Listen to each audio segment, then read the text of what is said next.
இயேசு இன்றும் ஜீவிக்கின்றார், நம்மோடு பேசுகின்ற தெய்வமாய் இருக்கின்றார் என்று சொல்வதில் நான் மிகுந்த மகிழ்ச்சி அடைகின்றேன். அவருடைய வேதத்தில் தியானமாய் இருக்கிற மனுஷன் பாக்கியவான். சங்கீதம் 1 அதிகாரம் 2வது வசனம். கர்த்தருடைய வேதத்தில் பிரியமாயிருந்து இரவும் பகலும் அவருடைய வேதத்தில் தியானமாய் இருக்கிற மனுஷன் பாக்கியவான். இயேசுவின் இரத்தத்தினால் கழுவப்பட்ட ஒவ்வொருவரும் நீதிமான்களே.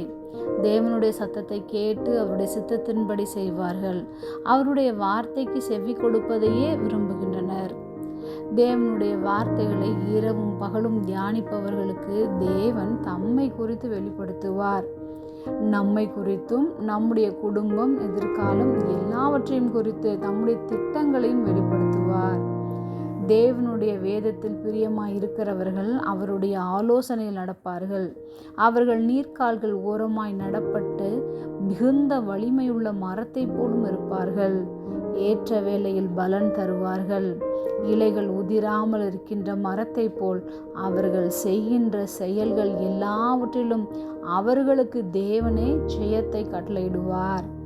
தேவனுடைய சத்தத்தை கேட்க வேண்டுமானால் வேதத்தை வாசிப்போம், பிரியமாயிருப்போம், பாக்கியவான்களாக வாழ்வோம். ஜெபம்.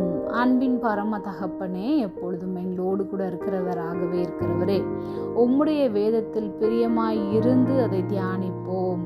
இயேசுவின் நாமத்தில் பிதாவே, ஆமென்.